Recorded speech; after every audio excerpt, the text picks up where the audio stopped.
Hey guys, NCRC Racer here. Today I'm going to go over what you should change in your Traxxas Slash if you're wanting to race it. I recently went to GRC in Greenville, North Carolina. Great track. Ryan does a great job there promoting it, getting the track prepped. Just my favorite track so far. But this past weekend I went and raced in the novice class. It was a free entry fee. Decided I'd go test out the Traxxas Slash I had, since my associated truck wasn't ready yet. Well, there wasn't enough novice cars, so we combined with the two-wheel drive class. And in the end, the Traxxas Slash just would not keep up with those guys. So I made a few changes to it to try and keep up with them better, and they helped. But in the end, it still would not perform at the same level as them. So I'm going to start going over what I did.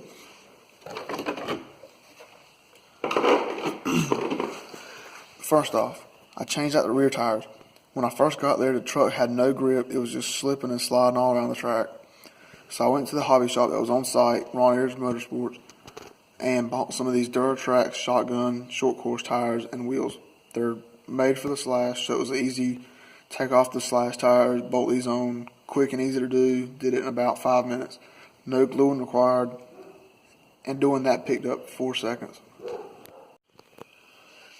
And secondly, I decided to run the stock front Slash tires. They performed okay. There was a few times where it did, the front of the truck would push up the track a little bit where it didn't have enough traction. But overall, it still did okay and performed pretty decent. So you can still probably run those and be fine. Another thing that I did, I slid the battery as far forward as I could, because with the motor being in the rear of the Traxxas, it caused the front end to lift up in the air when you would go over the jumps. So I put the foam piece at the very back of the truck so I could keep the weight farther forward. That did help a little bit and allowed the front of the truck to stay down a little bit better. It also helped grip the front wheels since they were lacking traction due to the tire they were. I also bolted on some tungsten here, and at the track I ended up adding this piece farther to the front. You can see here I'm running the stock Traxxas shocks. I did opt for the aluminum tops just mainly because of the looks, and they were a little bit lighter weight. Also did the same thing with the rear. One thing I also did here was added spacers. With the rear end being so heavy due to the motor at the very back, the rear end wanted to squat, and the springs and the shocks couldn't hold it up very well, so the whole rear end was trying to drop down. So I added those, and it did help a little bit, and also helped it coming off the jumps, so the front end didn't go up in the air as high.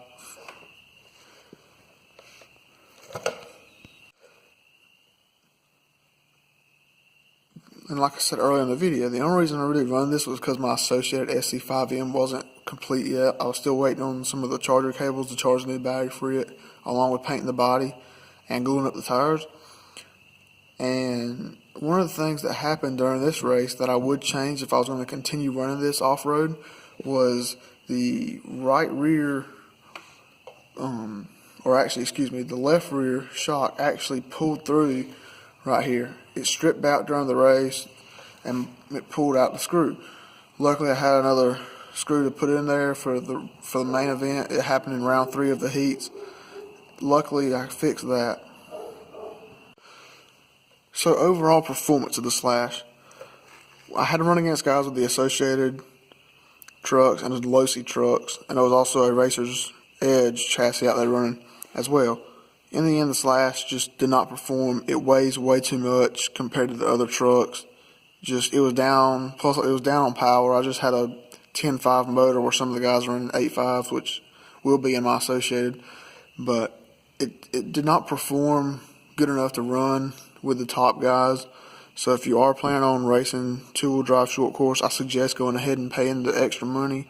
Go ahead and get you a nice Team Associated or Team Losi truck to run, because if you decide to run a Slash, you're going to spend a lot of money upgrading parts and probably going to end up breaking a lot of parts too with a lot of the plastic pieces that come with the Slash. So in the end, you're better off to go ahead and spend the extra money up front and get something nicer than the Slash. I'm not bashing Traxxas or their products. They're very great for what they're meant to be for, which is to bash and to have fun with them, not meant to race. So they are made well to do what they're meant to do, which is just to have fun and run around with friends and stuff. They're great. But if you're planning on racing, like I said, go ahead and spend the extra money up front, get something a little bit nicer that's more competitive, lighter weight, and less plastic parts that are meant to be raced. I mean, there's a reason why the top guys are running Associated and Team Losi, because, I mean, that's just the best of the best.